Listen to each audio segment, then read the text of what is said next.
Tyree Miles and Mr. Miles the writer. Hip Hop K, check us out every Friday on Be Exposed Radio at 9 a.m. Long live Pop. Y'all can go ahead and cry now. I'ma show these niggas what to do with one of your beats, man.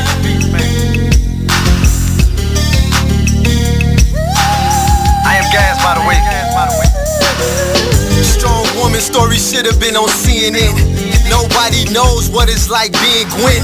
Windows closed in the house, it ain't no CNN. Can't gain weight for years, she been being thin. Single mother, no help from the system. When they was giving out food stamps, she missed them. Birth certificate, baby daddy, she couldn't list them. But her son was so beautiful when she kissed him. Blame it on love, but nigga she could've died with. Destroyed the whole world and found out she was a side chick. The nigga loved his wife and it got hard to hide it. So when Gwen confronted him, he ain't even denied it. Her fault, depends on who you asking. She tried to be a stripper, but the tip out was taxing. Buying all the purses, trying to keep up with the fashion. And her mama hated babysitting with a passion. She deserved better circumstances. A black queen, she should have been blessed with certain chances. Look down upon, getting all the hurting glances. Making men change up all the twerking stances. She never cried about the pain, only gritted her teeth. But most soldiers never get a flower or a wreath. She like G.I. Jane in the war with no relief. You are listening to BeExposedRadio.com.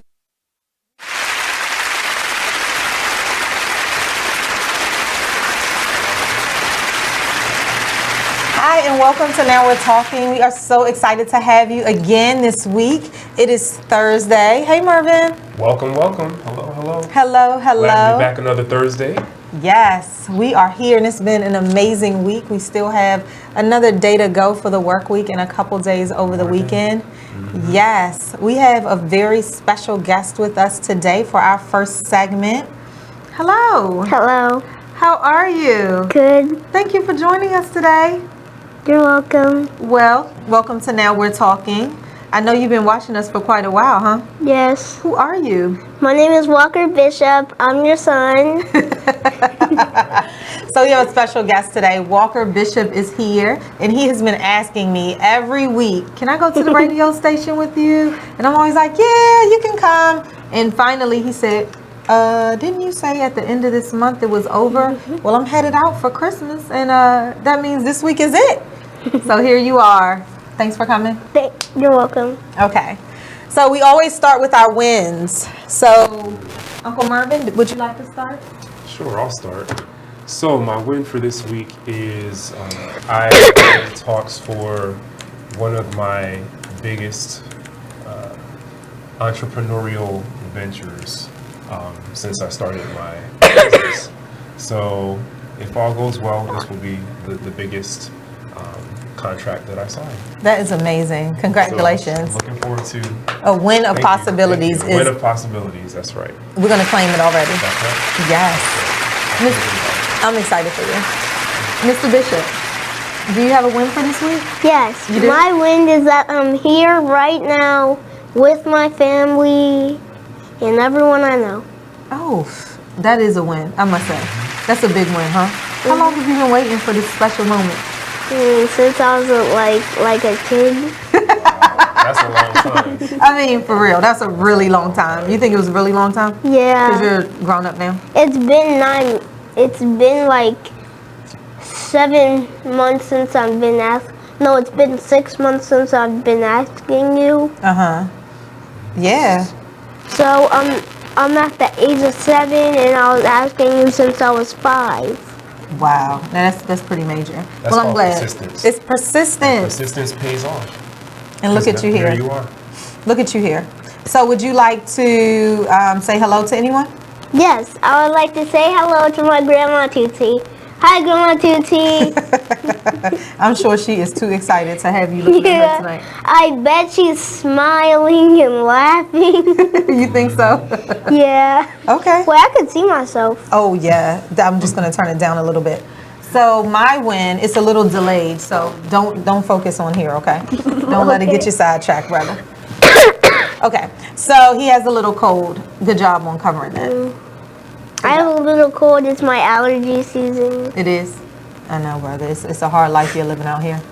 So my win, I've had a couple of wins this week, but I think one of them is that I was able to do this workshop in New York just on yesterday, and it was really, the manager really wanted me to talk to his employees and bring out their strengths so that they can recognize how they could be their best selves at work. Okay. And really push forward to the bottom line. And that was just really, really exciting. It was a mix between men and women. The discussions were so rich. It just was such a blessing to be there. So, what kind of company was it? Yeah, it was a financial company. Yeah, a financial company. And a group of probably about 10 staff members from their leadership team. And they were doing their annual retreat and asked me to come in to just do a workshop. And it's all about really starting with the foundation of you. So what I talk to them about is, you know, it's all about starting with you, because if you don't come to work as your whole self, then your day is off. That means results are off. That means you're not giving yourself to the mission and the values of the company and their output. So it's cool. I enjoyed it, and they seem to get a lot out of it. So I'm looking forward to doing more of those. And Mr. Walker, before I went, I was able to share my presentation with you, right? And you gave me some good nuggets. Do you remember what you told me to talk about? Yes. You do? What did you say? My mother is a life coach. She helps people, and when they have something to say to her, she can find out a way to help them. Oh, well, that's good, right? Do I help you? Yes. I do? Well, all right. What about you? Well, what about you? So I think you're an amazing young man. And one of the things I was hoping that you could share with everybody today, we talk about affirmations a lot. And I want them to know that I'm not just talking about it, I'm all about it. So I was hoping that you could share a little bit of motivation as we almost end this segment with your affirmation that you do every day. Okay. Can you do that? And this is the camera, so can you share it with them? Okay. I am great. I am strong. I'll try to focus all day long. I am special. I am me. Today I'll be the best I can be. I honor my name, Walker GB. I'm not a follower. Instead, I'll lead. I'm a child of God. I'll do what's right indeed. I'm excellent. I'm allergic to average. I'll try to do my best all day long. I am so proud of you. Do you know that? I loved that affirmation. Do you say it every day? Yes, when I'm walking to the bus stop. How does it make you feel after you say that out loud? It just makes me feel confident. It does. That's wonderful. That is good. Do you remember when you first started saying that affirmation? Yeah. You do? Okay, when did you first start saying it? When I was about when you started doing Walker and Walker. We were at our old house, and I was starting to do a new, before this affirmation, I had 2 affirmations, but it was a long time ago, so I forgot about them. You did? But now, I still remember yours, though. You do? You want to say mine? You want me to say it with you? Okay. You ready? Believe in your strength and open your mind to now explore. Expect moments to have meanings which propel you to soar. Face your fears head on, yet hold them at bay. Release what is not progressing you at today. Experience the unexpected, which you would normally let pass by. Embrace the renewed you, who is now free to fly. Be free. I am Lolita Emmanuel Walker. That's what I'm talking about. All right. Good job, buddy. That was fantastic. Well, thank you for Very joining well us. done. You're welcome. You did a great job. Any more questions for our special guest over here? Yeah. Do you think that your mommy is too tough on you? With No. all the memorization? You can tell the truth. Yes. You do? Yes. You do? Yes. Okay. But tell me one thing that you think is positive about how tough your mommy is on you. She's a little bit tough. Do you think it helps you? Yes. Tell me how you think it helps you. It helps me by getting encouraged by my mom. Sometimes she goes a little hard, but then I find a way to calm her down. That's what I'm talking about, brother. Tell me what you think. Well, thank you so much. And when we are back, we are coming back with Madelyne Woods from Magic 102.3, and we are so excited to have her to interview us. We're going to turn the tables when we're back on Now We're Talking.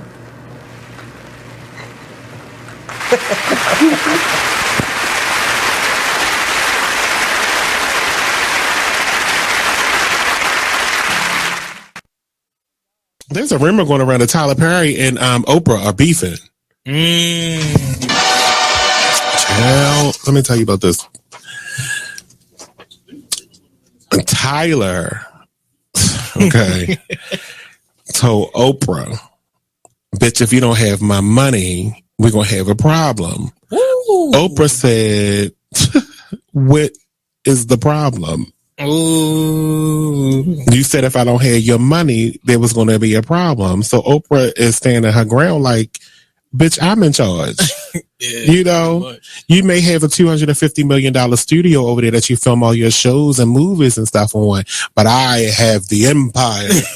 That's what Oprah said. Oh, these are her exact words. Allegedly. I made this up. But allegedly. I made it all up.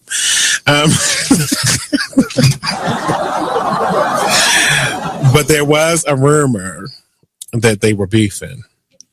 But Tyler confirms that they don't have any issues. So it says it was recently reported on the rumors that was swirling that the twosome were on the outs over constructive criticism over Perry's show. Well, I got some constructive criticism, and we can be on the outs, Tyler, and I don't give a damn because I'm going to make a promo out of this anyway and share it to your page. I need the scenes on Have and Have Nots to be like 5% shorter, each one. I want you to watch an episode of The Young and the Restless, because this is supposed to be a soap opera. No one's dialogue on The Young and the Restless is like this. You don't have to talk about the random plant in the corner for 25 minutes on one damn scene. They talk about random plants. It was a blood stain on the floor for 5 episodes. I can't take it. We need to pick this up. I'm sorry. I love the Have and the Have Nots, and I continue to watch it in its 5th season, but I get so mad when I can go get myself a glass of water and come back and he had just started the next sentence in his first paragraph. I can't stand it.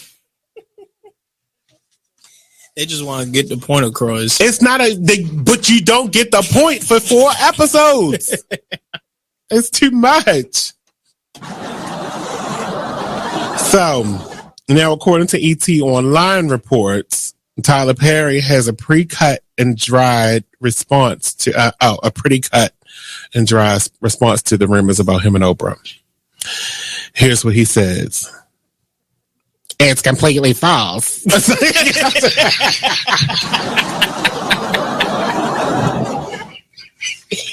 was that? That was your Tyler Perry impression? Oh, God. What? That was my Medea voice. Oh. Nothing is accurate in this article except for mine and Oprah's names. That's what he said. I mean, you see what I mean? You gotta stick around. I mean, every Tuesday at 7 p.m. I mean, they pay us to do this. So we go off every week right here on BeExposedRadio.com.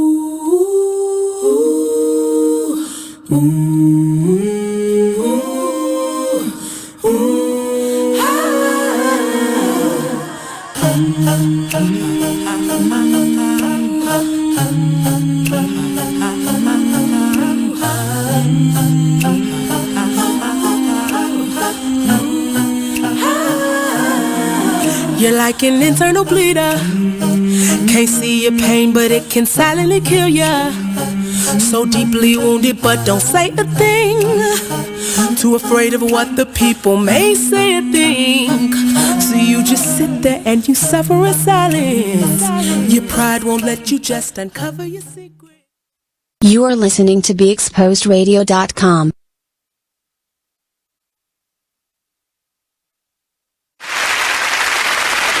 Welcome back to Now We're Talking.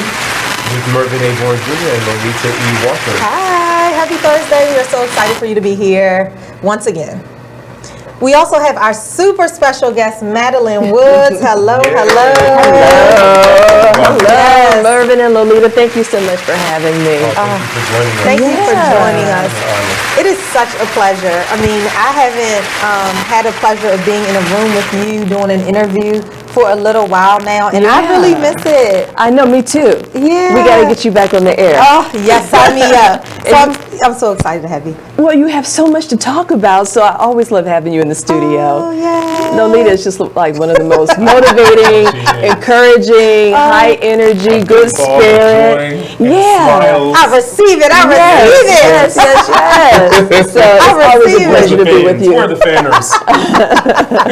No, thank you so much. And it's interesting as we are wrapping up this moment in time on Be Exposed Radio. We have had such amazing guests on the show. Yeah. We have grown. The other day, I was just listening to our first ever radio broadcast, and I was like, "What were we doing?" We were so nervous. The first one is always bad in your mind, but everybody's sitting at home watching. It's like, "Oh, that was really good. That was informative. I learned a lot." So that's a win. That is exactly what they said. Yeah, and it was a win. And just to see the growth over 9 months. The people who have been able to come into our spaces have been simply amazing, and the impact that we've had on viewers. So we thank you guys for being here. This is the second to the last show. I know. And we have been able to bring in Madelyne. Thank you so much for being here again.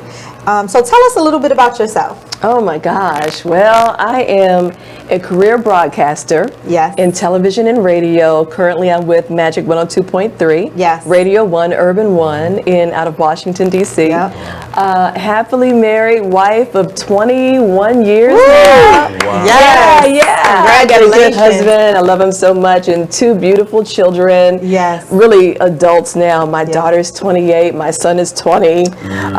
So we're almost empty nesters. Almost. I just see it. Yeah, my daughter's gone. She's got her own place, her own job, her own house. But my son is in college. Yep. He's a junior, so it'll be a couple more years, and then he's going to fly the coop too. So I am in, I guess, a regeneration phase right now, where I'm trying to figure out what's next.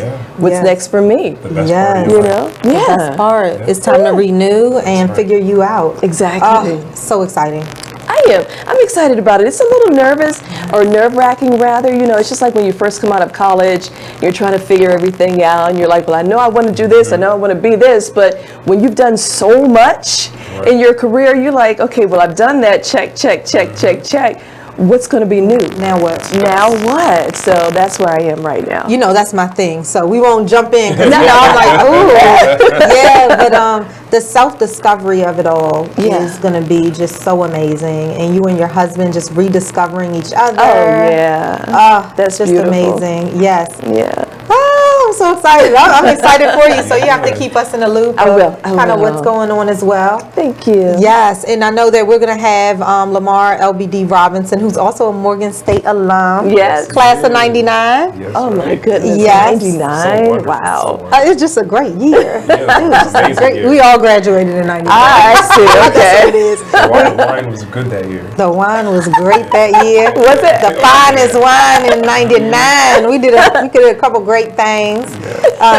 But we are excited to have him as well. And Lamar was actually on a show. He was a few months ago. With you. You and he did a show together. Yes. We did a show social together media. On social media, and we talked about radio, television, social media, the impact that has on the new generation, our relationships. It was a really, really interesting show. Yeah.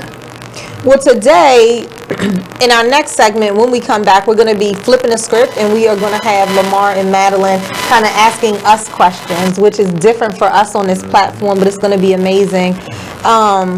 We didn't prep with this question, so I'll just let it flow. Is when we talk social media, I know he and Mervin talked about this, but let me just, if you could say one thing about the social media impacts.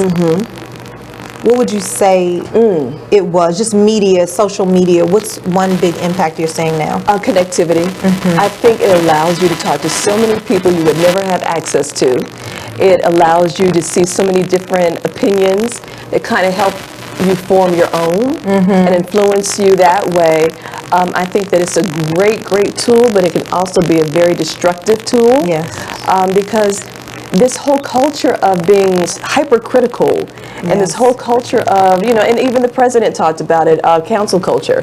I mean, President Obama, when I say the president, he talked about it and how quickly we are to write people off when you make just a simple life mistake, as opposed to having a chance to actually take a moment, reflect, and get yourself together and rebound from it. People just write you off, or they criticize you so harshly that it kind of starts to destroy your own sense of self. So quickly. So quickly. The power of the pause. We are missing that in today's society. Yes. So when we're back, we are going to tap into that, and Mervin and I are going to shift over. You can see it's been procrastination a little bit. So we're going to shift over and leap into out of our comfort zone. When we're back on Now We're Talking.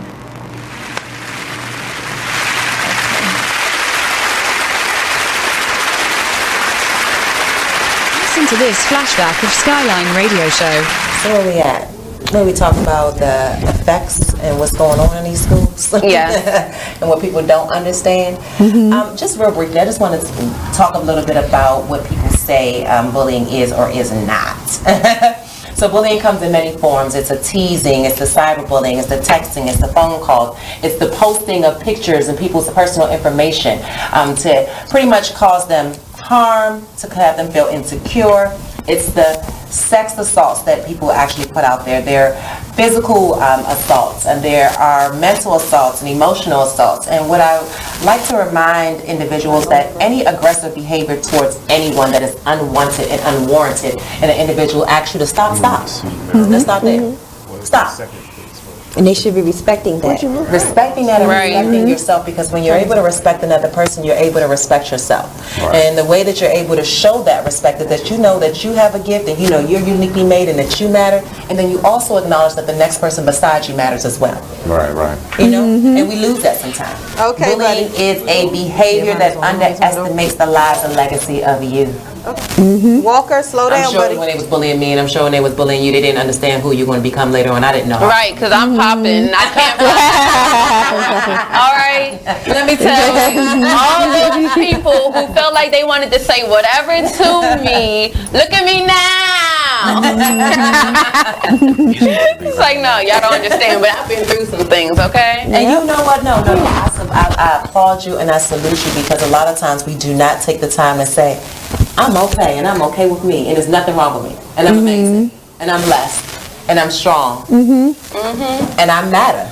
Join us every Wednesday at 7 p.m. for Skyline Radio Show, only on BeExposedRadio.com.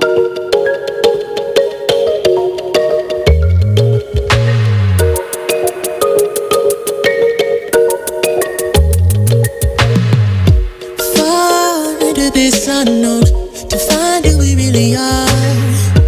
Crash into something new and take a break from our broken heart. Talk with the hip, tell me you lie. I think we should go for another round.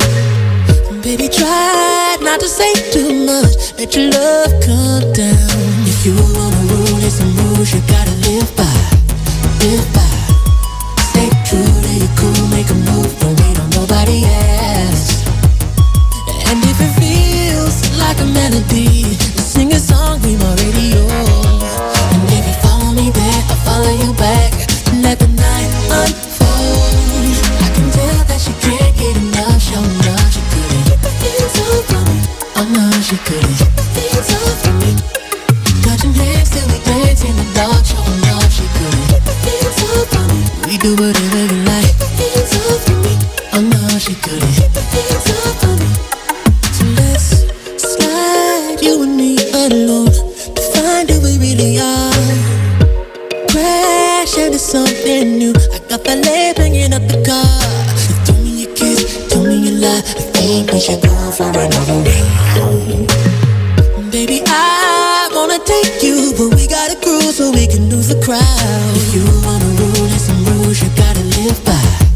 Live by. Stay true to your cool, make a move. Don't wait on nobody else.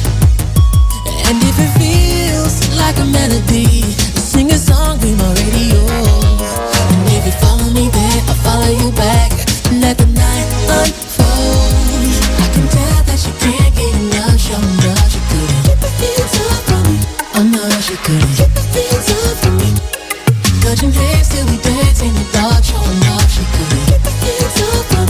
do whatever you like. Things up for me. I know she could. Keep the things up for me.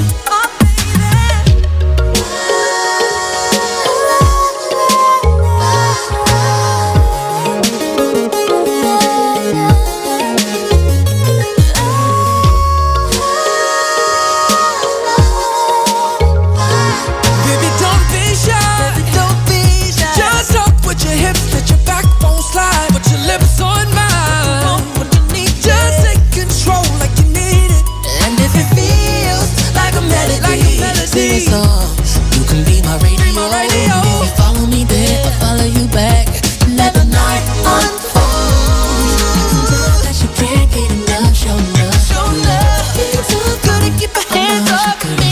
Hands up for me. Shoot it, do it. Hands up for me. Oh yeah. Dance till we dance in the dark, show love. Hands up for me. We do whatever you like. Hands up for me. I know she could. Hands up for me.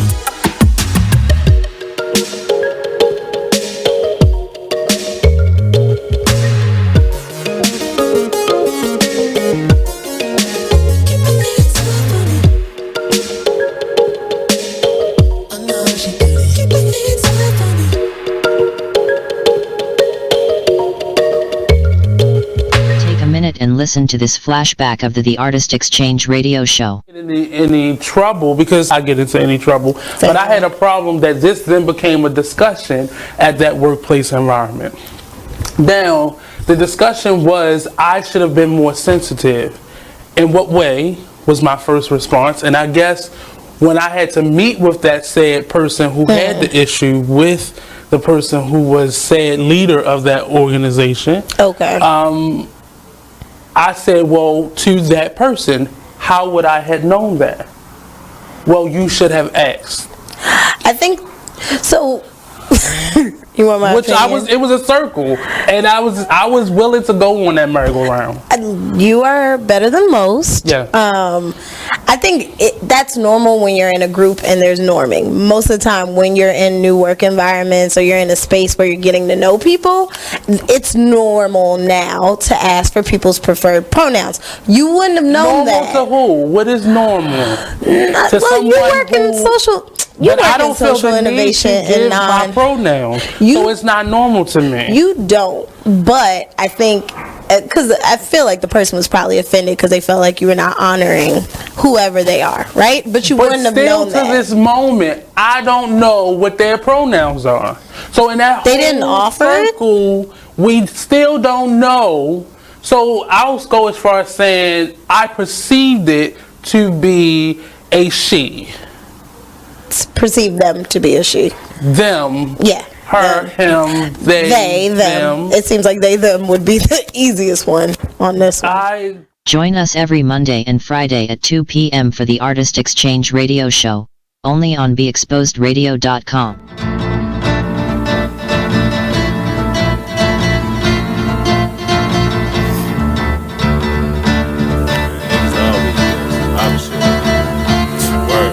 First they love you, then desert you. Leave with a plate full with no spoon. Ain't no space, I can't escape negativity. I got used to the taste of it, bad burned, then fucked over. Remain strong through the past over. Kicking haters out of the way like mast over. Roll up, sip something, let it pass over. Who would I be? It ain't the man to me that let the next man take advantage of me. When that storm come, don't pan I see. Get with it, not without it, then you'll see. I peep the haters, they know I'm greater. That's why they buzzing for the elevator. But I can't save you, we too loud on the pedal stool. Don't carry fakers, always got your hand out demanding favors. When I just looked out, now you need more paper, I can't breathe, give me 3 feet. I never let y'all be the death of me. When my patient run there, yeah, nigga OT, cause they wanna see me down like I'm NCT. 6 words, get the fuck away from me, say I help you out if you can help yourself. I keep it G till I DIE. Now excuse me while I get back to PC. HOP ain't losing sleep while your third eye always on me. I'm stacking green just to feed the team. My boo, she know that I'm king with chasing my dream. These niggas it seems I rip them, trash them, then put on new jeans. Man, see the problem is, man, you know, I keep it 100, man. You know what I mean? Like if I got it, then you got it. You know what I mean? But if I don't got it, then I'ma give it.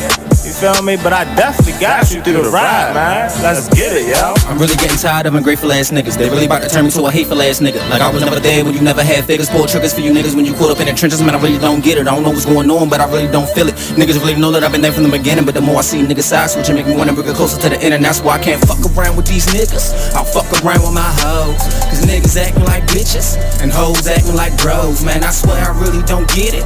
How people switch up they roles. First it was nothing but love, but nowadays I don't know. It seems like anything goes. Where can I go? Cause lately fucking with you, I just stand at a fork in the road, and it's hurting my soul. When I'm around you, I shouldn't feel like I should stay on my toes. So where do we go from here? Get dough from here, or are we gonna end it on the road right here? Cause either way, whether it's left or the right on my property, niggas gon' blow round here. Fuck cities up while we do shows round here. Keep our music up while we blow Joe round here. Don't be looking salty if you're not going nowhere. Should've kept it with the move instead of moving over there. Cause I'm getting to the point where I just don't care. Know you're thinking to yourself that it's just not fair, but you made your choice and I won't retort. Just know ain't no fucking coming back round here. And we shining and grinding. You mad that you ain't at the top and you see what we climbing. Our music is timeless. I thought you would witness the vision, but it's obvious that you blinded. I thought we was brothers. I thought we was fam, but it's plain to see that you don't give a damn. Everything cool when we out selling grams, but now it's a problem. A mic in my hand, man. Dang. Feel you, my nigga. See, shit, niggas be saying just one way of life when there's billions of possibilities that happen on a day-to-day basis. Don't judge us cause you ain't where you supposed to be at in life. Instead of envy or try and bring niggas to your level, strive for better from yourself, not the people around you, man. Pay attention, wake up.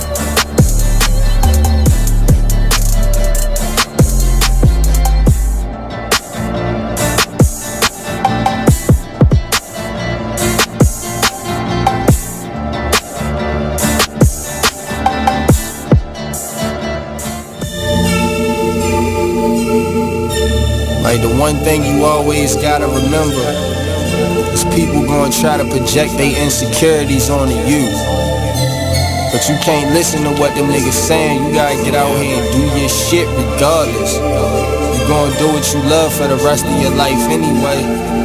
So why not turn that shit into something? Be a man of everything you say. This shit bigger than me, man. Like yeah, I'm good and all that, but you know what I mean? I ain't shit without y'all.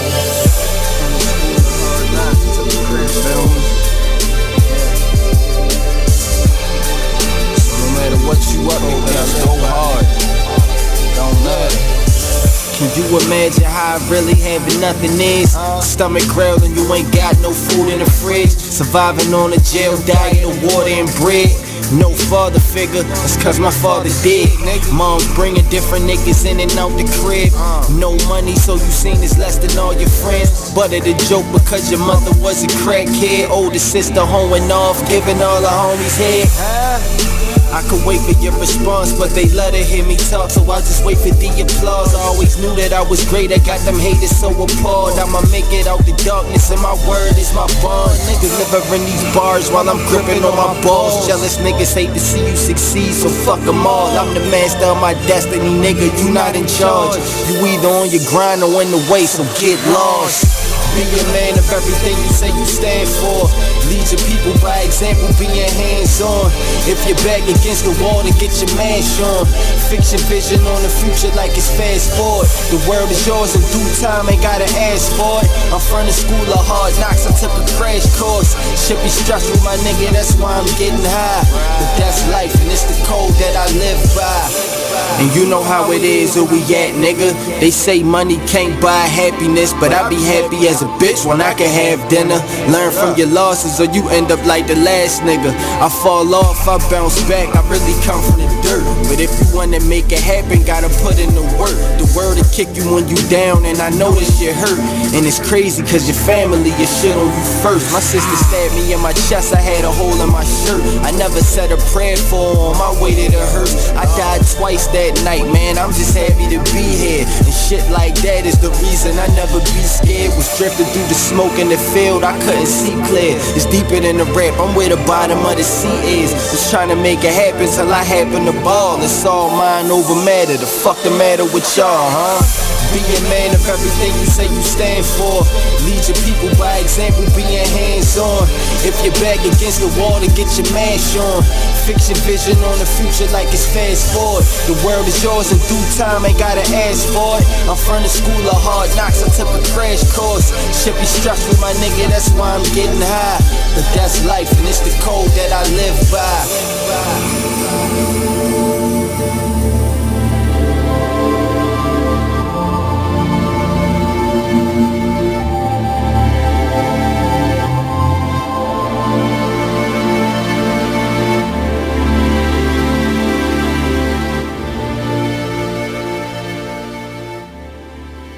Be Exposed Radio. Well, if you made them, take care of them. Yeah, that's period. The real. Right. That's the real deal. It's period. Right. And all that old money shouldn't go toward this, money should go to. If the child is with one of the parents 24/7, 7 days a week, you don't even come get your child every day. You come get your child once a month maybe, or once every 3 months. Right. You cannot dictate where that money goes, especially if the child ain't calling you about nothing. Now, if the child calling you every week, then you can question about where the child support is going. But if every time you pick up the child, they look nice, they ain't complaining about nothing, why are you worrying about where the money go at? It is what it is. Radio show.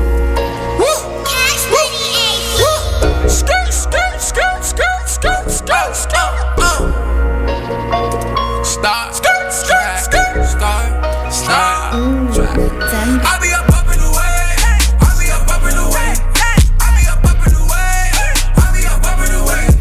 Running on my face. Gucci guilty on my face. I'll be up in the way. I'll be up in the way. I'll be up in the way. I'll be up in the way. I'll be up in the way. I'll be up in the way. I'll be up in the way. I'll be up in the way. I'll be up in the way. I'll be up in the way. Bedroom phone ring, girl in t-shirt answers me. I get off on the way that she answers me. First time saw her, I knew she was the one for me. Ever since then, we've been vibing on some chemistry. It's just a matter of time. I know she feeling my vibe. I got the keys to the ride. She put her hands on my thigh. She got that look in her eye. SL what I'm riding.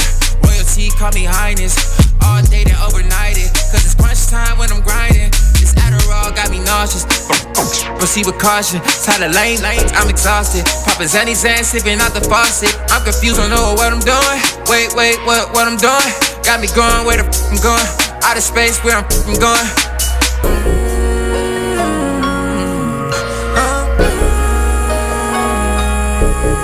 Wait, where I'm going? Wait, where I'm going? Out of space where I'm going. Out of space where I'm going. I'll be up in the way. I'll be up in the way. I'll be up in the way.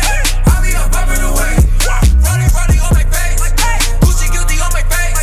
I'll be up in the way. I'll be up in the way. I'll be up in the way. I'll be up in the way. I'll be up in the way. I'll be up in the way. I'll be up in the way. I'll be up in the way. I'll be up in the way. I'll be up in the way. Can I talk to you? I've been working hard. I've been up all night. I just been so high. I feel nothing off the sands. Withdrawals killing me. I need something to sleep. Need you on top of me. Dreams designer all night. Chanel should be hard in my dreams. Wearing my clear on my sleeve. I'm not who you need me to be. Indigo sound for the team. Royalty sound for the team.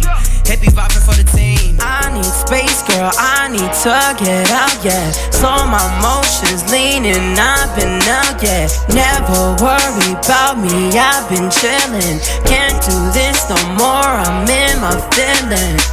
Can't put your business all out in the open. Can't fix a heart that's already been broken. You changed my ways, I'm already hopeless. I take my time, I figure it out, girl. You know you are. I'll be up in the way. I'll be up in the way. I'll be up in the way. I'll be up in the way. Running on my face. Gucci guilty on my face. I'll be up in the way. I'll be up in the way. I'll be up in the way. I'll be up in the way.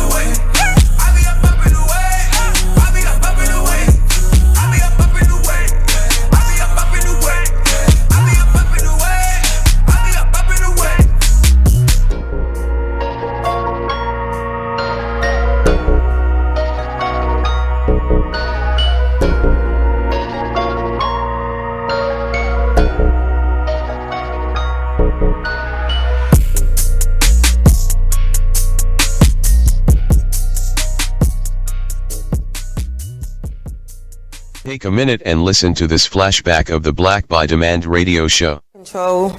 They said she wouldn't, so they didn't know if she had a weapon. So it's just a mess. So yeah, you do have to have these discussions with your children. You are listening to BeExposedRadio.com.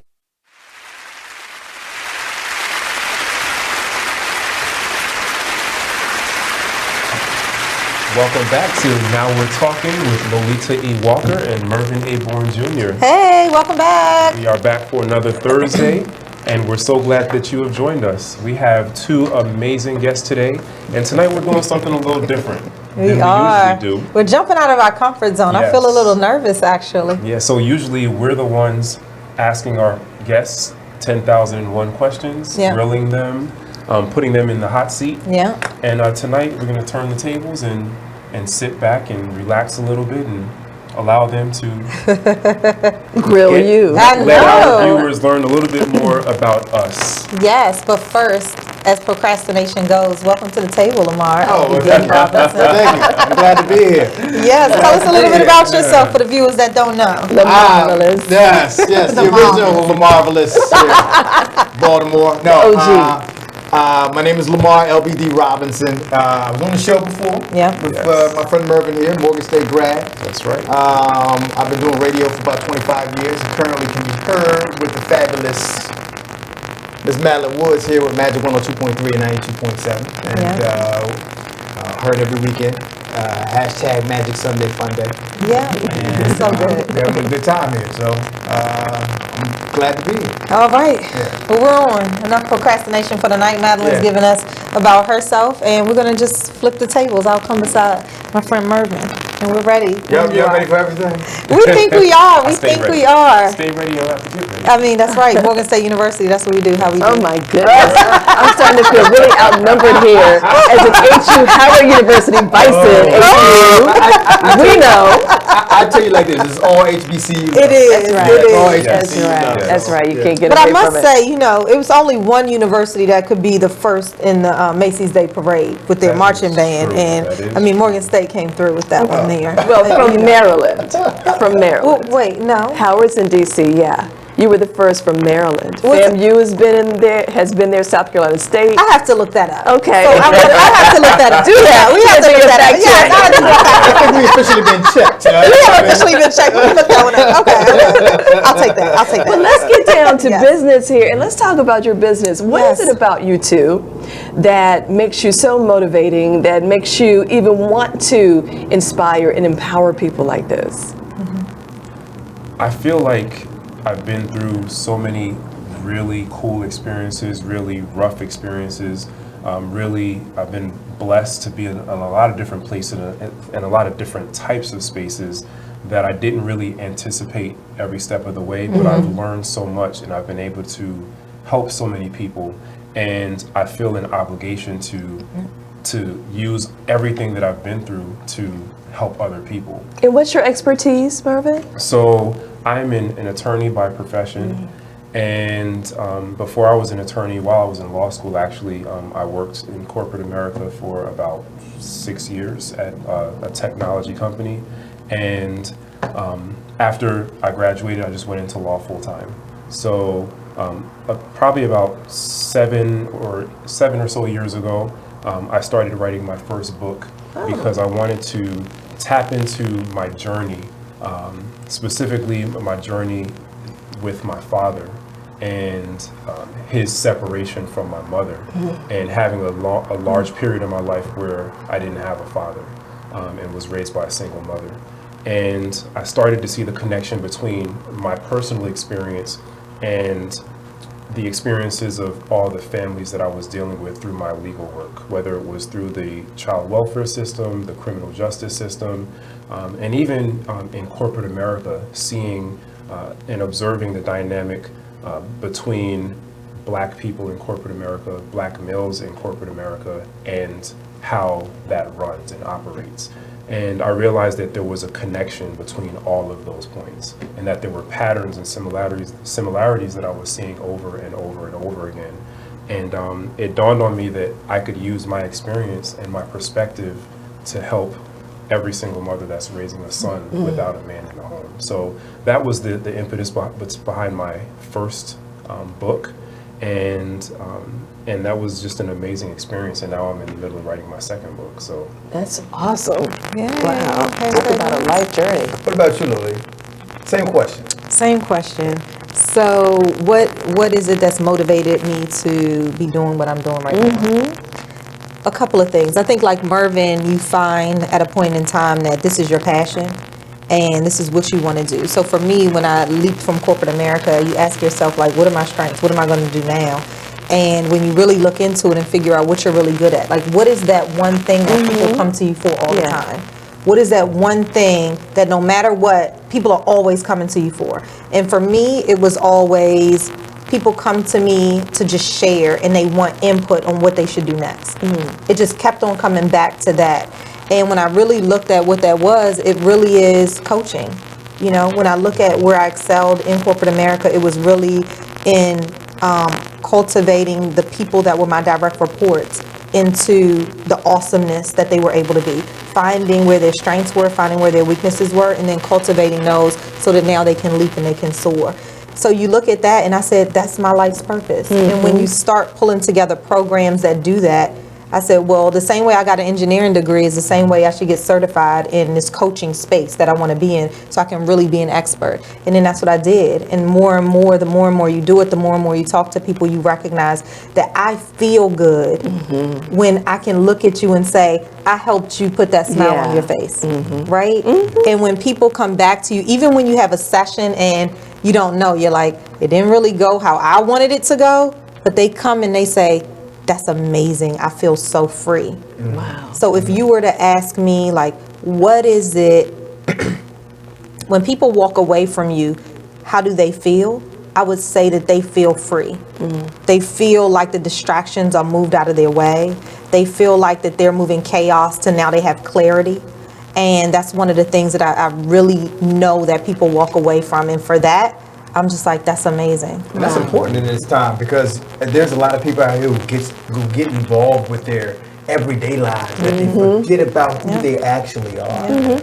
I want to ask both of you guys, what was the one moment that you decided to become entrepreneurs? What was the catalyst that tipped the scale to one end and say, I got to work for myself? Yeah. For me, it was, I remember being at work and I remember we were acquired by another company and I could see their values and their principles, like as they were coming in and talking to us, and it doesn't feel as great. It's not that they're not a great company. It just, with me, I was just challenging, like with my values and my goals and where I want to be, it's not feeling that great, but you know, I'm working. Maybe it's just something. So you think you feel it, but you don't know. I think the catalyst of when it really happened was when I was asked to move to another state in order to start up some things there. And I said, I like New York, but I don't want to move to New York, right? Yeah. What's important to me, that's all the ahas. It was kind of like, am I going to have a house with a yard? That was important to me. I had a young son and I wanted him to be able to play around. And it's not that New York isn't great, but it didn't offer me right there. I want to live, we were going to be in a city. So where can I live in a city and still have a house? Okay, well then do I have to move to Jersey? And then he's young, so if something happens at school, do I have to then take the train? And to me, what bubbled up was what's important to me. And I was able to then take a look and say, guess what? I have to choose me and my family, and that's what I did. Now the entrepreneurship part, that was leaving corporate America. I think the entrepreneurship part came when I was at home, and you know, when you first leave, you might not know, but when you first leave, you do all the stuff that you couldn't do. Like you go exercising, you wake up late, and you do all that stuff. And a couple weeks go by, and you're like, okay, like what's next? And what I recognize is that I wanted that free. Self-reflection was there. I was liking what I was feeling. I'm like, well, what am I going to do? It's entrepreneurship. So I think that was my aha. Knowing what was important to me, and I hadn't really sat in that until that moment when you're asked to move, and you're like, am I still gonna get that? Let me weigh it. That was my That was it. What about you?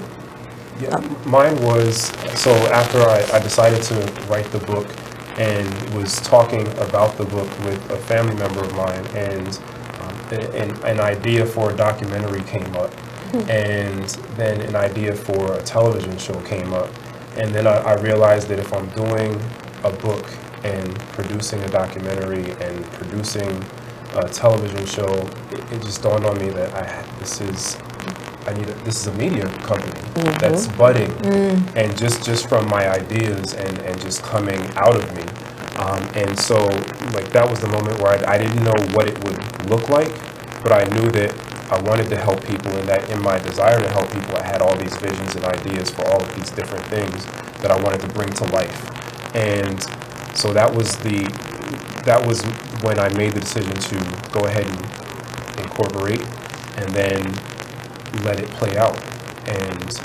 And as it played out, I was able to actually produce the documentary and actually produce the pilot television show, and write and publish my first book, and then it was just like off and running from there. You both talk about wanting to help people. What is it that you specifically do to help people? You talked about coaching and helping people find their strengths. What is it that you do? You talked about single moms and being able to raise their son. So if someone's watching the show right now, what would they come to you for, both of you? Sure. So they would come to me for advice, for coaching, about my book if they wanted to purchase it. Also, what are some of the lessons in the book? Sure. So the book covers a few very core topics that I broke things down into. One of them is the value and power of mentoring. Another would be the value of knowing the difference between loving and spoiling your son. That's a good one. Yeah. Excellent. Another one is knowing whether or not you're destroying or building your son's self-worth. And the other topic I talk about a lot is the value of knowing how to get to where you want to be. And how do you teach, especially a male child, to understand what's in that gap between wanting things and actually getting things? Because it's in that gap where we find the roads that lead to incarceration for our young boys and our young men. And typically, when we go astray, it's for the want of things and for the lack of knowledge of self and knowledge of self-worth.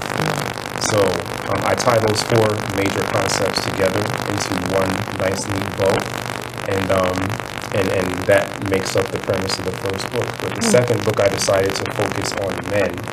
And it's funny, one of the reactions I got a lot with the first book from women was, well, what about the men? And why are you writing a book for us first? Which, I have a great answer for that. But my second book will focus on men and is targeted and geared towards men. And it will be a meditation book specifically for men. With meditations for Lolita. Yes. So, what was the question? I had so much going on in my mind. I did. I was like, oh, yeah. What other services that you provide when someone comes to you for help? When somebody comes to me for help, I really help busy women to understand and acknowledge the power in their pause. What that means is that as busy women, as successful women, as women on the go, there are so many distractions coming our way, and we are giving to everyone, and rarely do we take a pause. And if we do, it comes with guilt, it comes with frustration, it comes with doubt. And I want women to know that you are absolutely worthy of taking the pause, because saying no to something else is absolutely saying yes to you. Yeah. And that's not selfish. It's not selfish. And I want you to know that there's power in it. And when you pause, in that pause is where there's self-discovery, is where there is renewing you, is when there is so much power, and discovering that is what is going to allow you to propel. So that is my passion for women, is because I have been that busy woman that didn't take a pause. So I am my ideal client. I am her. I am the person that sometimes felt stuck and not like in the mud and not knowing what to do or where to go. I was that person who, you know, was a wife and was like, oh my gosh, what am I going to do? Who am I going to talk to? I was that person that was that busy senior leader manager who didn't have anybody else to talk to, but I was handling all of my direct reports questions, and I was that person. So I do that, and I do that through retreats, women's retreats twice a year. I do that through coaching one-on-one. I do it through group coaching. I do it through mentorships, workshops, and I do it through speaking. Then I also have another audience that I'm really keen on, which are teams. And I work with teams in corporate environments in order to work with their teams to sit in a pause. But in their pause, it's more to sit with the foundation of them, pull out their collective strengths. So now they can collectively learn how to work with each other and get to a common goal. Oh, okay. You say sit in a pause. What exactly does that mean for people to understand? Excellent question. It is a moment in time, and your pause is a stop. It is where you allow yourself to breathe. It is where, if you think, you know how is it a moment or a moment in life, or it could be or a segue to another transition, if you will. Yes. So let me say for a team, for instance, and I'm saying you need to sit in this pause in this moment right now. It is a team that has everything going on. Everybody has different goals, but we don't have a shared vision. So I want you to stop. I just want you to stop. And I want now us to come together and align, communicate, and articulate what is our shared vision. And oftentimes what comes up is people don't know what the vision is. Everybody's working to these different things. So the pause is stop, slow down. Slow down for a minute. Let's get realigned on what our goal is. Because the gap is that we weren't clear. And it's because as you're working, like all of us, right? We start off with a shared goal. Just think about our families, right? We start off with a shared goal. Or at work, we start off with a shared goal. But everything comes at you all day long. You got your wife saying something, your husband saying something, the kids are pulling you this way, you got to go to this person's school. Oh, by the way, you forgot that the nanny had to do this. It's all of these things. And by the way, there's a deadline at work. So what happens is when you're doing this day in, day in, day in, day out, you lose your focus. So if I was to ask you, what is the vision of your station? What is the vision of this? What is the mantra that your financial institution is working toward? You done lost it. And it's not that you want to, it's just that life happens. So I say pause. That pause is literally a slow down that comes to a red light. It's like a yellow to a red. And we sit there, sit back, and we dig into you as an individual, because my core belief is that when you can tap into the foundation of you, pull out your strengths, then now we can start working on what brings you to the table, and now we can get a shared vision, and everybody now is working towards the same thing. You have some checks and balances, if that makes sense. Both of you guys have taken on the challenge of entrepreneurship. And I know, Merv, you work a 9 to 5. Yes. And Lolita, you put your heart and soul into these things. How do you balance, Merv, the 9 and 5 and run a business at the same time? And Lolita, how do you balance your day with running a business, being that it's solely you, non-stop? It's a hustle. It's a savings account. Yes. So 9 to 5 is, I laugh at that because it's an expression. So in my profession, there's no such thing really. So the way I look at it is there's 24 hours in a day, and I might have to devote 10, 12, 14 of those hours to that space that's, feeding my kids primarily and my family. And then there's, so there's some hours left. And with those hours, I need to squeeze everything I can out of them. But what I have found is that as difficult as it is, it requires and demands time management skills. Like to a whole higher level. Because I already have great time management skills, or so I thought. But this whole experience is a constant test in time. I bet it is. And will, because you have to sacrifice sleep, you have to sacrifice leisure time. I spend most of my time doing something productive. So if I'm sitting, I'm reading, or I'm watching other people do interviews, or I'm writing. So there's really not much time where I'm not asleep, that I'm not doing something that's moving my work forward. Then how are you present for your family and your relationship? So that's where the time management comes in, because I have to be really conscious, and this has been a work in progress of the fact that if you're with your family, if you're on the computer or on the phone, they don't have all of you. You're not there. So being able to, and learning how to flip the phone over, or shut the ringer off, or just watch a show without texting is something that's been really difficult for me, but it's something that I've evolved to be better at. But it's still a work in progress because it's hard. Do you get your family involved with your activities to make it I tried. So I have. So I definitely have, in terms of like consulting for ideas and running things by them and shooting ideas past them. I do that, and I usually get really good feedback. I run things by my kids are 13 and 15. So I run things by them to get their perspective, but also because I just want them to be aware of what I'm doing. So like, because I feel like to some extent a lot of the things I do and my purpose and my vision is over their head in some respects, but I also believe that when they're adults, they'll remember certain things. Absolutely. And so like last night, for instance, my son was having a really rough night, and he's going through things with school and sports, and he wasn't really trying to hear anything I was trying to say to make him feel better. And I said, let me read something to you. He's like, I don't want to hear anything that you have to read. And I just looked at him. I said, just allow me to just a little bit of what I've been working on. And he said, okay, and I just read him a few excerpts from the book that I'm working on. And I can tell you, he didn't respond verbally, but I can tell you. Thanks him for letting me share it, and I said I'm going to let you get some rest.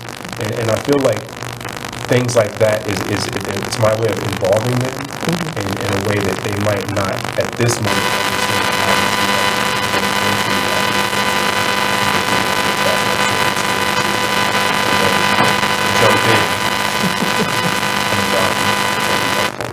So when we're back on Now We're Talking, we are going to delve in more. If you have questions, please send them in on our Facebook page. And when we're back, Now We're Talking.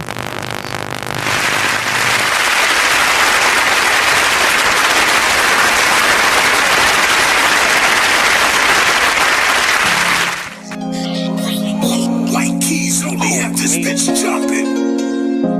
Okay. If I sit around, hold up. Look. If I sit around, hold up. Yeah. Rebel rock. Let's do it. If I sit around, I'ma smoke some more. Wasn't even thinking about smoke before, but I'm in my head, I'm in the bed. Don't know who I am, like I'm wearing a mask. Working mode, tell them where the cash. If you wear the cash, tell them where the cash. If you playing for you, gon' run it back. Don't make promises, but I promise that. Don't promise me, cause I ain't into that. Fell in love with that and got hurt from that. That was all over and the curtains back. Can't see you not noticing that. I'm letting it go, it ain't holding me back. Yeah, I'm on dice, but ain't come for the crack. Drinking with uncle, we only do jack. How I'm alive, I thank God for that. Praying about it, things getting better. Open it up with my name on the letter. Why you crazy about it? Saying whatever, you shy to be you. You know you gotta be you. Sometimes I need privacy too. Yeah, you know I ride. You know I ride, and you know you ride for me too. Yeah, you know I. Look, you like getting that hit for real. When it's me and Murray, just us, we chill. I'm in a rush to get off to get you. Never ever had to floss to get you. Pay the dues that it cost to kiss you. Rug burns on the carpet with you. Oh yeah. Throw this in there. Hit it Dedicate this to the homie out of New Orleans. Break. Said she wanna bump that. You wanna do it? Go ahead, do it. Now listen to BeExposedRadio.com. Check out this fire flashback. We need to relearn what it is to be these bosses and how we conduct ourselves as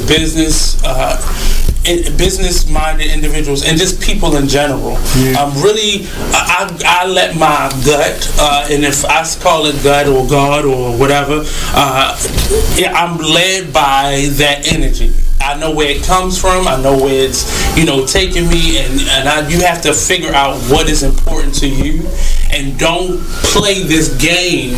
It's a game that we've learned to play, this chess game, and life is not a chess game. Life is real, bones, flesh, blood, decisions.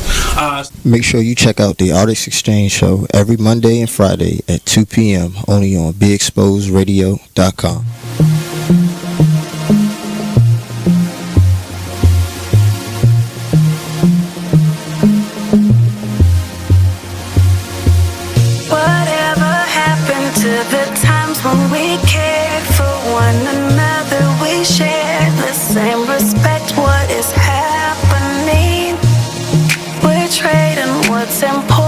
For shiny things, I can't allow this blasphemy. It's blasphemy. Why would you treat yourself like that? We didn't come this far just to fall right back. Don't lose yourself, stay on track. Baby, you're a god. You're a god. Baby, you're a god. Believe that. Full of the things that we've overcome. Full of unspoken battles we've won. You're so much better than that. Sometimes the truth ain't always catchy as rap. Stop chasing cheese or you get stuck in a trap. Go get your crown and never render it back. No, it's blasphemy. Why would you treat yourself like that? Stop all that blasphemy. We didn't come this far just to fall right back. Baby, you're a god. You're a god. You're a god. You're a god. Baby, you're a god. You're a god. Baby, you're a god. Believe that. You wait to get to stop and listen. It's condescending, not to mention all of our ignorance is their permission to. I know you like to turn up like that. You are listening to BeExposedRadio.com.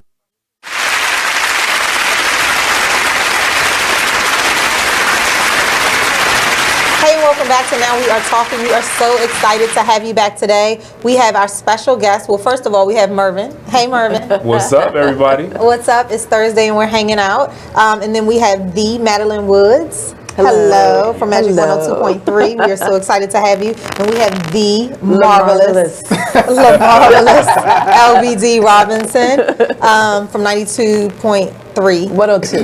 Magic 102.3 and 92.7. 92.7. I was trying to get the 90. Right. 90, sorry.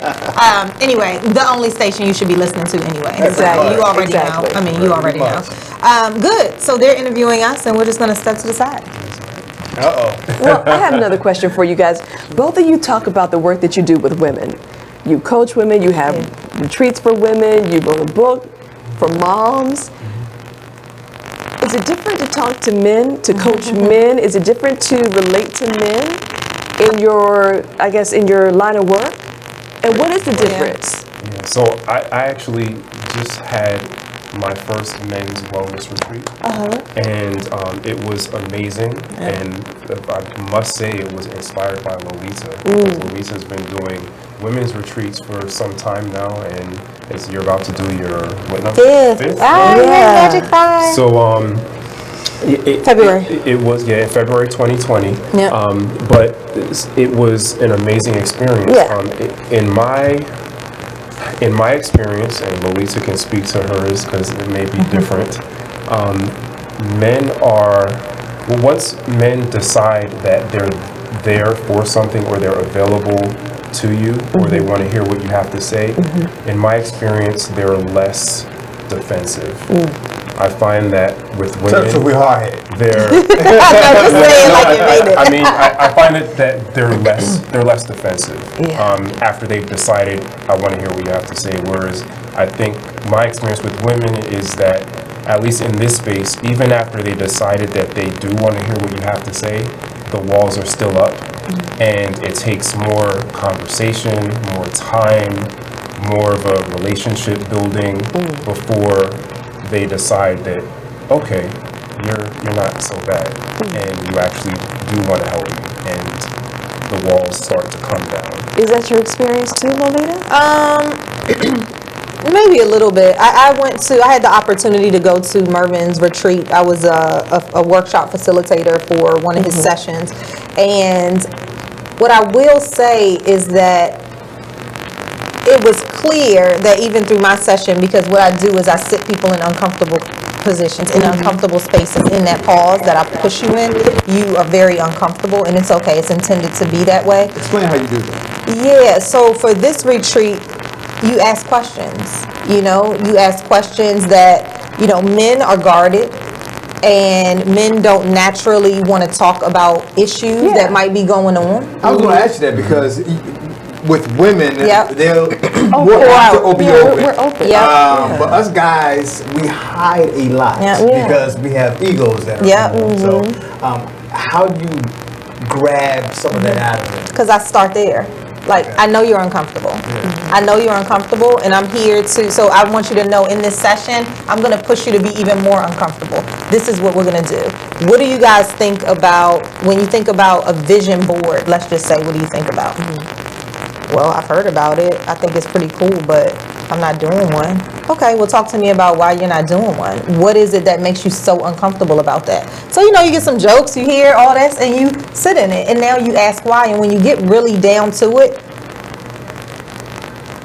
it's baseless. It's baseless. Yeah. It's somebody's And you can fear. talk. It's a fear. And so once we can uncover that fear, then we can work in that, right? And so the power, the ahas that I was able to see inside of this group of men, I think I was more like, wow, they got so many ahas. And I think it was the self-discovery.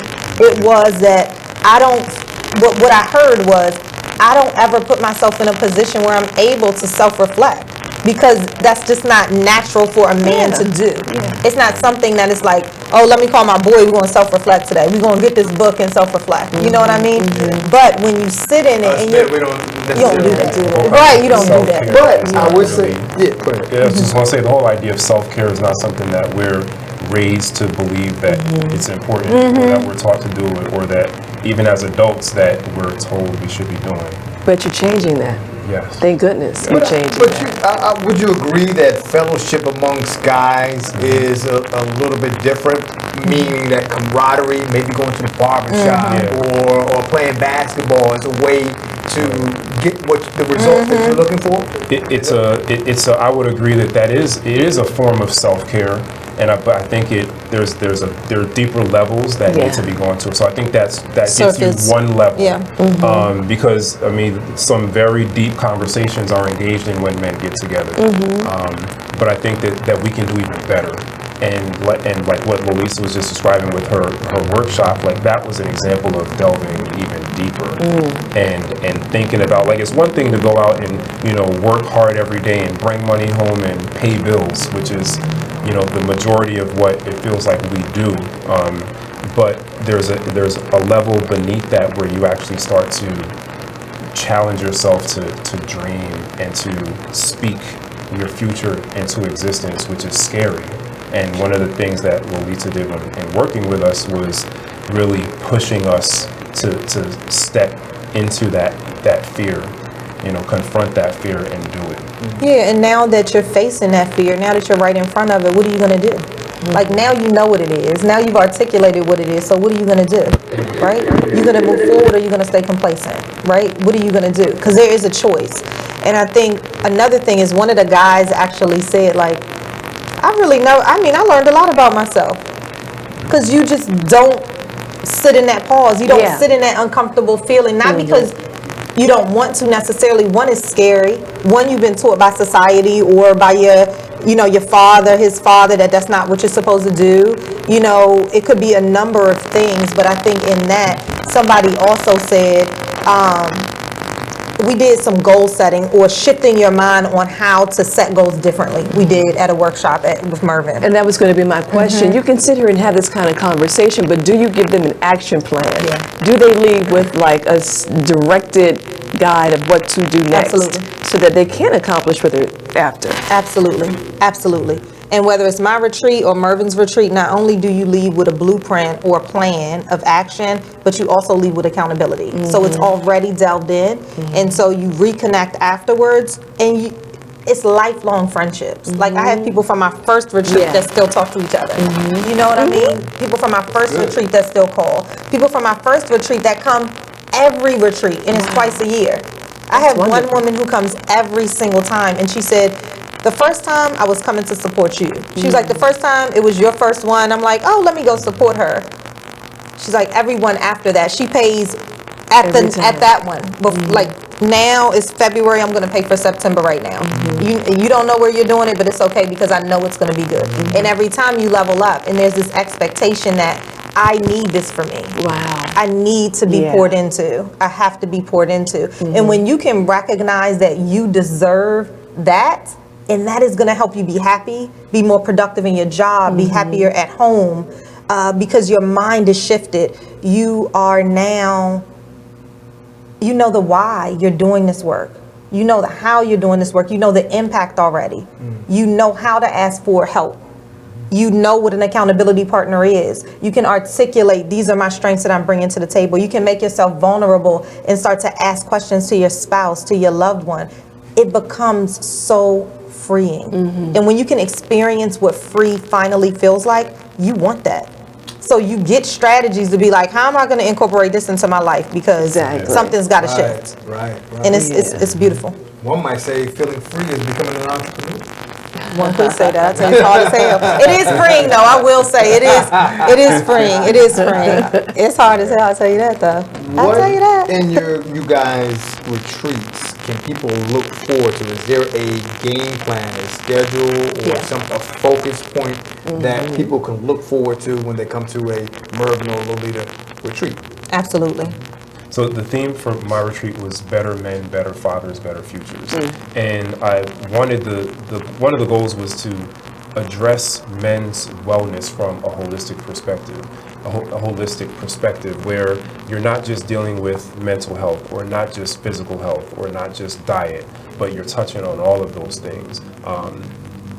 And putting a package together where you're beginning to realize that I need to not neglect any of these aspects of my life in order for me to be the best person I can be for myself, for my family, for my children, for my employer, but also above that, so that I can figure out what my purpose is for being on this earth, and then create a plan and achieve my goals.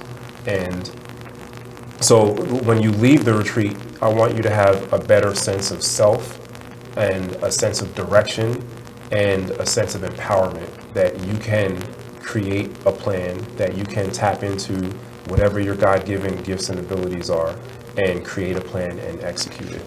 Yeah, okay. And for me, there's always a goal. The one coming up in February is let me reintroduce you to the renewed you. So it's like, I've been here, like this person, she has been here all along, but she's been hidden behind all of these curtains and all this work and all these distractions. So I want to now reintroduce you to the renewed you, because when you come to this retreat, you are able to relax, but you are really able to pour into yourself after you have exfoliated, I'll say, for lack of a better word. Like I pull it all out of you. And then I have facilitators, including myself, for one-on-one coaching and group coaching, that just literally pour into you all these strategies and all of these methodologies, so that when it's incorporated in your day, because it's a mind shift. So what you get out of it is clarity. You get commitment. You know, a lot of people say, I don't need to work on me. I'm good where I am, right? You do, because personal development leads to professional growth. when you know who you are at the foundation and you can nourish that thing, that you walk differently, you talk differently, you behave differently. You are different. When you go to work, you're pouring out differently because you're showing up as your authentic you. You're showing up, and all these other things that you're worried about, they don't even come into play anymore. You let them off your train and it's like, what? Okay, got you. Let me fix this because I'm leaving at 5 o'clock. Yeah. So we sitting on representatives to life is what it sounds like. And that's an excellent point that you just brought up, because I'm thinking about how you're describing my life right now. I go, I check, I got this done, I got this win. I don't take the moment to enjoy it because I'm off to the next thing so quickly. Because that's how life goes. How do you teach someone to stop in their pause, enjoy it before moving on to the next thing? One of the things that Walker and I do alongside my mother every night is that we write up our wins. So we have, I'll leave you with this before we go to break, is that we have a small wins board up and it's for December. And every day we each write up one win. One win, right? Walker's win today that he was here, and we sit in that moment, talk about it a little while, so that you can remember. And when the hard times come, because they will, you go back to your board. What did you do this month? Oh my gosh, I did that. For real, I did do that. And it just reminds you that I am doing things every single day. I'm moving in a direction of forward. So that's how, one of the ways that we sit in. I love that. Good ideas. I love that. Especially for kids, to get them Exactly. the thought process of accomplished. Because you forget so quickly. You've forgotten that. You know, I've got this great blessing, and now a week and a half later, I'm down because I forgot it's on about a flip that. chart, sticky chart, right on the wall in the living room. That's When we're back on Now We're Talking, let us know what you do in order to sit in your pause. All right, when we're back.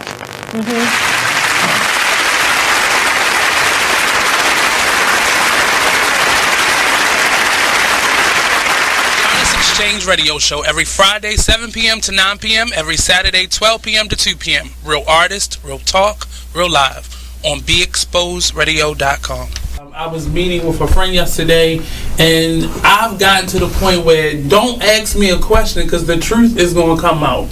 And exactly. Just don't do it. If you ain't looking for the truth, don't come to me. Don't do it because I can't hold my tongue. And she wants to be this stylist, boutique, but you're not doing anything in that nature, and I can't take you seriously if you're not doing those things. And I understood why people didn't take me seriously, because I found myself in somebody else's lane. I was good at what I was doing and what I wanted to be, but I wasn't doing it for me. So how can I ask you to take me seriously if I'm living in somebody else's shoes? And nobody can do what you do, and I think that that's a big problem that people face now. Like, you see what somebody else is doing and you want to do that when that's not your lane. That's not your lane. That's not what you're supposed to be doing. But it's popular, it's getting that person money, it's getting that person applause. Oh, I want applause. I want money. Let me stand over here behind them. And then a lot of times people aren't honest with themselves either. Like, I was thinking earlier today, I've been woke for almost 2 days, so so you get honesty,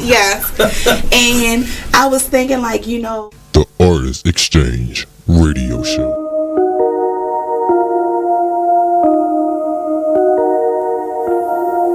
This is a Poverty ENT exclusive.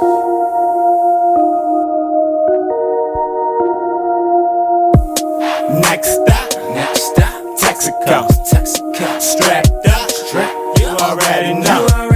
Fuck niggas hate, that's how it goes. Bros with me, yeah, it's time to go.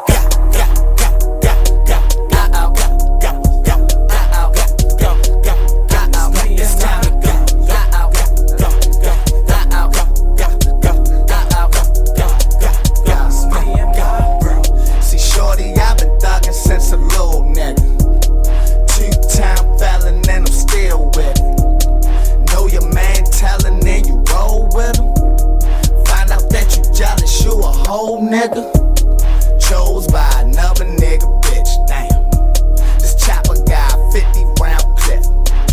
So this Molly and the syrup got me geeking, shorty. Ain't know I popped them Xannies, had them sleeping on me. Love in a hood full of hate. Pray to God that he open up them gates. Rest in peace to Freddie Gray and Lil Scooter. Putting on for our city, watch his door. Next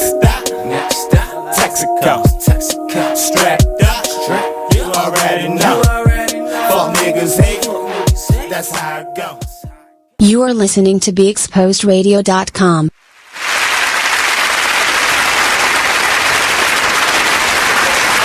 Hey, welcome back to Now We Are Talking. We are so excited to have you back. So before we forget, we've been meaning to do this every single segment. We are going to do our super shout outs. So, hey Vanessa, hey Charita, hey Ojari, my cute brother out there. Where you could do some shout outs. Lynette. The rest.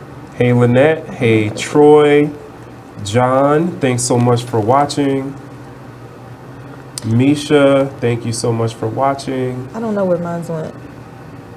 I remember Jackie was on. I remember Lynette was on.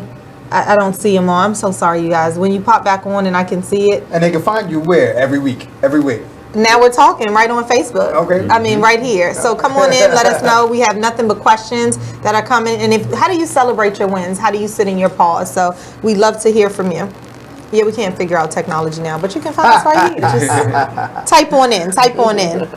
We were talking about retreats, right? Yeah, we were talking off the air, and Mervin had brought up a great valid point about men and getting caught up in the cycle of life. You want to expound on that? Yes, and the idea that of what a good man is, and that a good man is a man who works hard and provides for his family, but entailed in that often is self-neglect, and a self-neglect to the point of deteriorating physical health and deteriorating mental health. And I feel like we're seeing a trend in the past few years of men dying younger.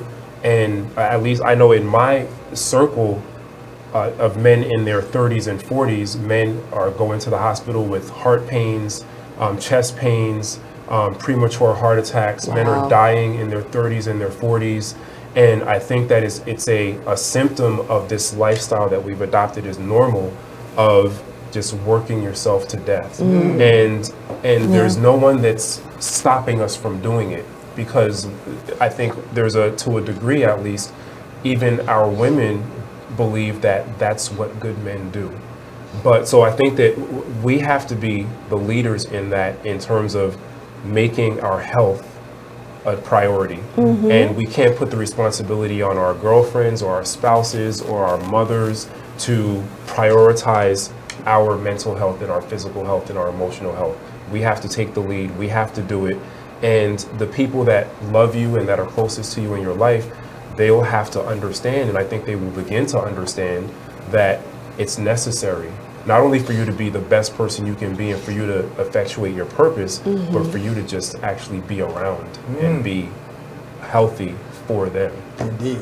Indeed. But you have to become aware of yourself. And it goes back to being in that moment, being in touch with yourself and in tune with yourself. And that's what you two teach people, men and women, both to do. Yeah. I was thinking about, what defines a good man? Because you were saying, a good man, this is what we're taught to be. And I think if you ask the different generations, you'll get something different. I think with experience, if you find somebody who was married before, who is single, or who had different experiences, you'll get one. But for me, a good man is someone who is aware, not only of themselves, but of me. You know what I mean? Someone who is able to talk and articulate, like, hey, this is what's going on. Like, this is how I feel. That is a good man to me. Someone who can provide, but in the sense of provide to hold me down the same way I would provide to hold him down. Like, it doesn't matter to me that I make more than you, because I know that when you make more than me, you'll hold me down the exact same way. So what was important for me when I was young has shifted over time to now what is important to me at this age. And because I am self-aware, because I have been through that self-discovery, a good man is somebody who can articulate his needs, his wants, his desires to me as well. Yeah, but gender roles have definitely evolved and shifted at times. You're right. I mean, there are Barack and Michelle's out there, but there are also some men out there who may get a little bit, what's the word I'm looking for? Territorial? No, not territorial, but they're ashamed that their wife intimidated makes their wife is making more Absolutely. money than them, and how would they handle that? at one of your retreats. So that goes into one of the things I talk about in my book in terms of how do you define your worth and your value. And if your worth and value is defined from the time you're a child as what you have, if it's tied up in the things that you have or tied up in the things that you can accumulate, tied up in how much money or things people think you have, if your worth is tied up in that as a child, it'll be tied up in that as an adult too. And we do live in a society that actually fosters that mentality, that your worth is directly connected to your ability to buy things, possess things, own things, and to take care of your women. And that is directly tied to finances. And so if you're put in a situation after 10, 20, 30, 40 years of being taught that and believing that, where you can't do all of those things, like you might get laid off, or you might get involved with a woman who's doing very well financially, and she might just happen to be doing better than you financially. If your self-worth is connected to those exterior things, as opposed to the interior things, your inherent value, then you're going to have a problem. That sounds like a whole nother revenue stream, like preventative coaching, maybe at a teen level. Something you start early with young men and young women to kind of shape and mold how they should be thinking about life. And how you should be and each other. Molding your children. Because it's interesting that the perspective you just gave was reflective of an evolution. But if you're a mother between the ages of 18 and 35, you're probably not where Lolita just explained she is. So you are possibly teaching your son that unless you're wearing certain types of clothes and certain types of sneakers, and unless you look a certain way, and unless you can grow up and accumulate these things, like those are the things that define manhood. And so we have to be really careful about the messages that we're sending our children, whether it's the mother or the father, because those messages, they'll grow up and take them into manhood with them. Very true. Absolutely. I look at my son, and I'm a single mom. His dad is very involved as much as he can be. He's in Boston. He talks to him every day.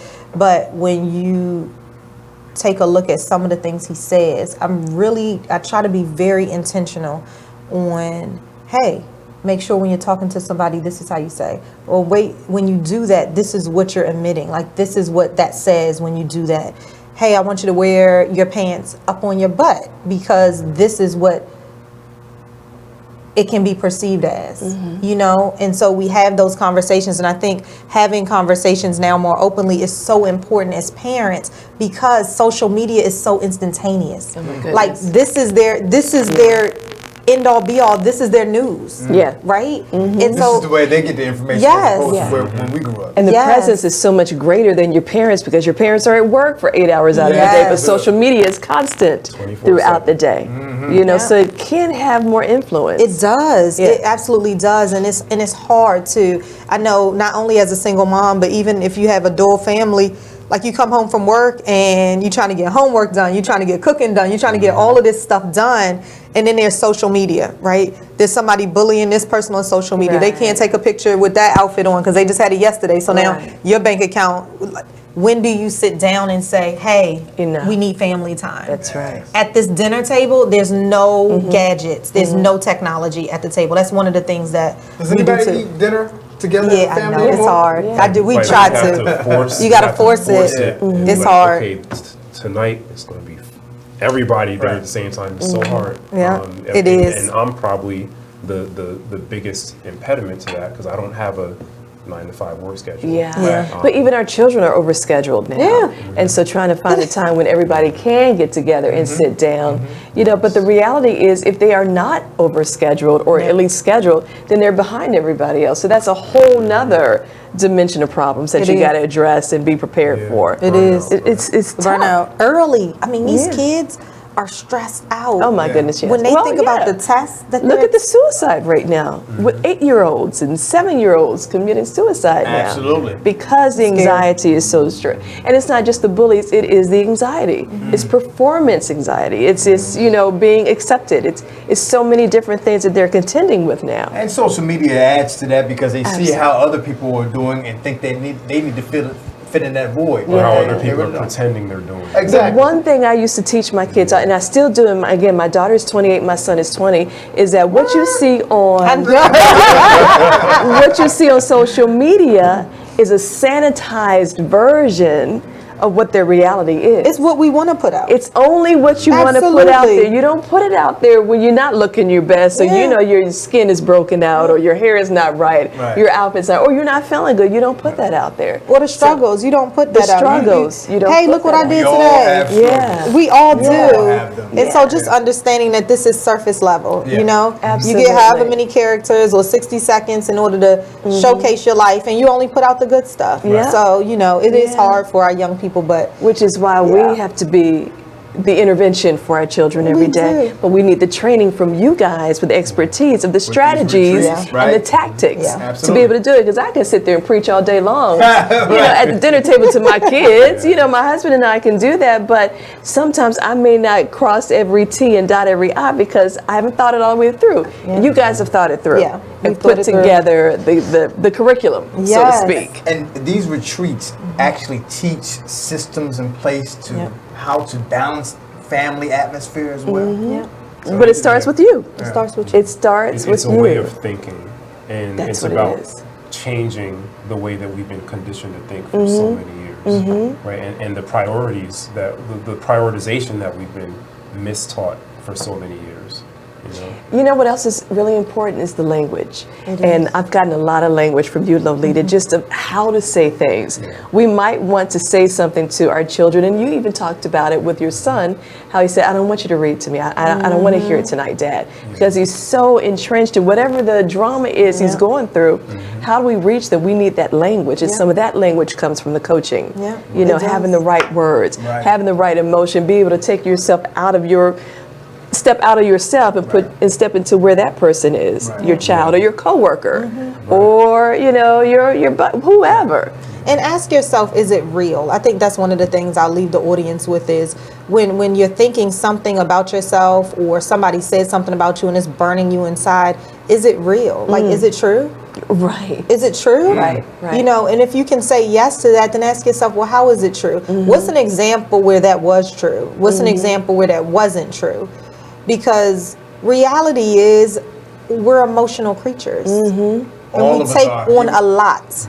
Even men. Yeah, men, absolutely. women, all of us. No, you're right. You are Yeah. so right. Yeah, you mask That's why it. we- Yeah, exactly. Men mask it, but That's why we kill definitely. each other. This is right. This is true. And ourselves. Yeah. Yeah, we are. And if we leave, you know, if we leave people with things, it is, you know, challenge your own thinking, right? Challenge your why. Why am I doing this thing? Why am I thinking this thing? Right? And is it true? Because sometimes you can get yourself out of a funk by recognizing, you know, what's the worst thing that can happen if this was true? Right. For real. And is that gonna come true? Right. That's usually how You I know? calm myself down. Yeah. I ask myself, what's the worst Yeah. possible scenario if things go bad, if I get there late, if this doesn't go exactly as planned, and what will that mean for my life? And usually when I do that, I realize life will be okay. Oh, absolutely. Life will still be okay. If then thinking. Yes. Oh, if then. Yep, yeah. if then thinking, yep. Yeah. Yep. And then what'll happen? What's the worst? Yeah. Really, what's the worst? And then is it true? So let's say the worst is I could go to jail. I'm gonna make that up because I don't know what the thing is that could put me in jail. Right. But if it did, I mean, you could. I wouldn't be doing it. Hi, mommy. But you know, how likely is it that that's gonna happen? You know, if the worst thing that can happen is I'll be in jail, how likely is it then that I'm gonna do this thing? Right. Then guess what? Let's move on. Right. Because you're stressing yourself out for nothing. So how can people get these books? Yes. So for You me, have these books on display every yes, week. every week. How can people get them? For me, you can go to lolitawalker.com, LOLITA Walker.com, and you can get everything that I'm talking about today. You can get my book, The Intersection of You and Change. When we come back, I'll tell you a little bit about the book, just a synopsis. And then for you, where can I get your book? MervinBourne.com or Amazon.com. Yeah. Available in soft cover and ebook as well. I love it. So when we're back, we'll do some last minute wrap ups. I think that's our last segment coming up. How quickly time flies when we're having fun. Wow. So much information. I know, it's so good. We got to summarize. When we're back on Now We're Talking.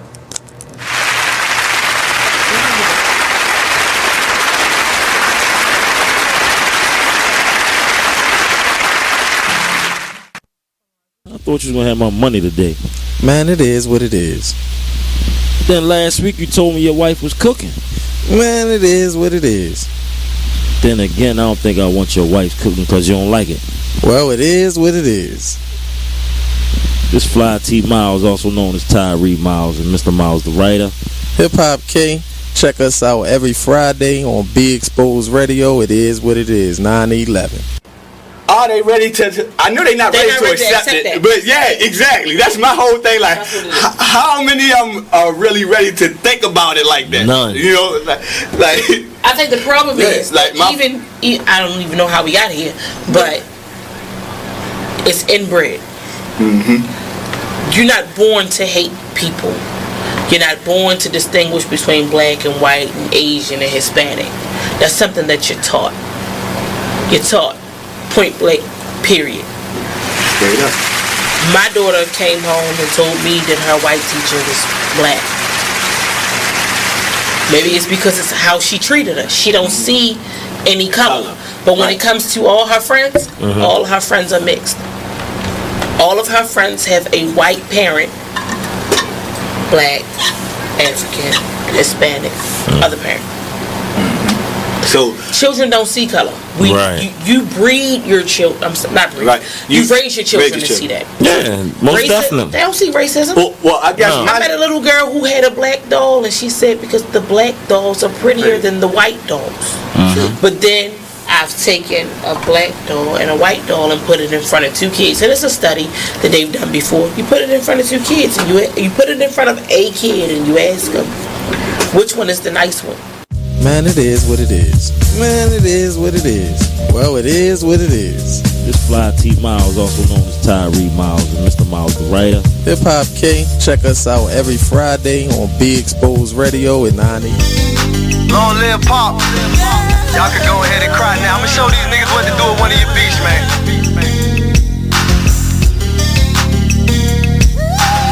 I am Gas, by the way. Strong woman story should have been on CNN. Nobody knows what it's like being Gwen. Windows closed in the house, it ain't no CNN. Can't gain weight for years, she been being thin. Single mother. You are listening to BeExposedRadio.com.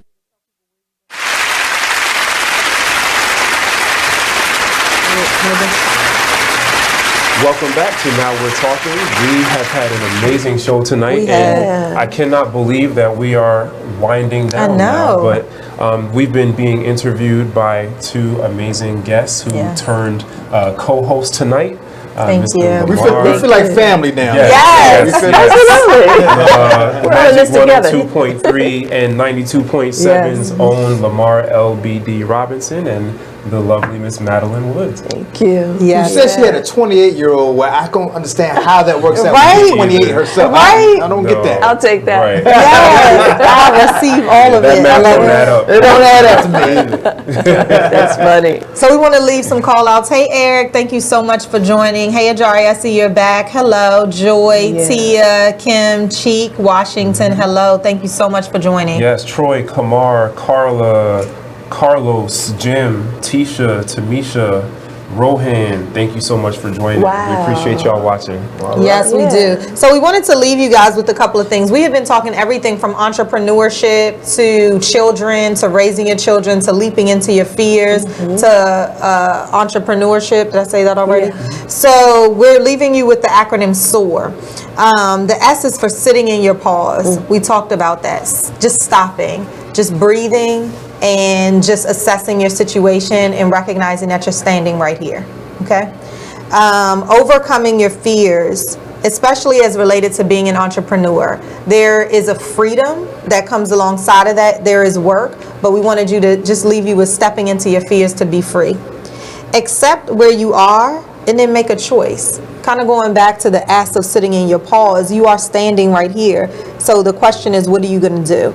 And we talked about when was that aha moment for us. And it's really balancing what's important in your life right now. So that's that A. And then the R is retreats. Retreats are for men, for women. There's a lot of specialty retreats out there. And for us, for mine, women's retreat is coming up February 20th through the 23rd.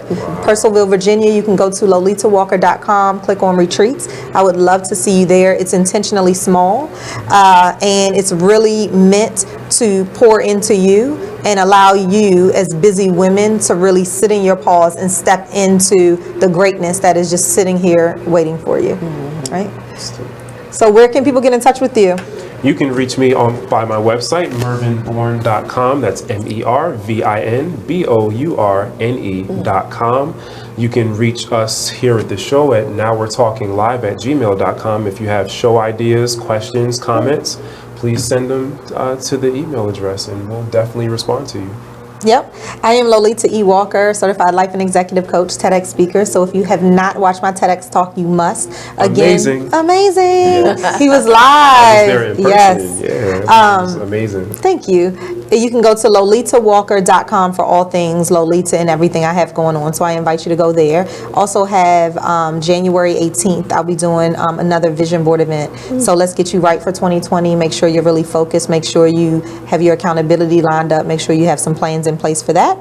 And we have just some major things coming up. Next week, we are going to be just Mervin and I just breaking down a whole lot of things ourselves, going more into kind of what we talked about today. So make sure you joined us. Madelyne, how can people get in touch? Where can they find you?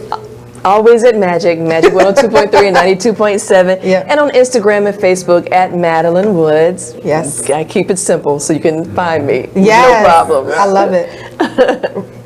Me? Yeah. It's my turn? Yeah. It's my turn now. Catch me every Sunday on Magic, #Magic Sunday Fun Day. And also you can catch me on Instagram at @the_LBD1, or you can Facebook, Lamar the LBD Robinson. You can catch me there as well. See, that's a lot. It's a man thing. It's a man thing. I know it's a man thing. I'm trying to declutter myself. If you put an LBD, you pop up. Yeah, you put an LBD, I pop up. Yeah. So, and don't forget, Urban One Honors. Madelyne is on mymagicdc.com. That's doing right. live from the purple carpet, interviewing all of your favorite celebrities. So make sure you check it out. Yeah, I forgot about that. Yes. Yeah. I know, because we got everything going on, right? Yeah, that was a big night. Everybody was there. Everybody was there. It was a really good show. And it's airing January 20th, 2020. Exactly. Dr. Martin Luther King Jr.'s birthday. So if you haven't seen TV1. It's a big show. Unfortunately, I didn't make it, but Madelyne got all the good. And everybody was there. Billy Porter, Jamie Foxx, Shantae Moore, Anita Baker. I mean, this show was incredible. Absolutely. It was a big deal. Yeah. And just to think that all of them went through something like this to be able to be that successful. Yes. That whole intervention, the coaching, the nurturing, the accountability, the checking in.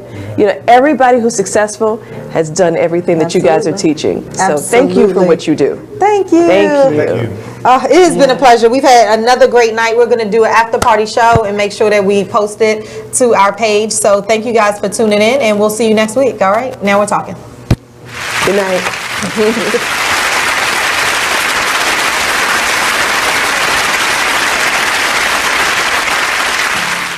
There's a rumor going around that Tyler Perry and Oprah are beefing. Well, let me tell you about this. Tyler.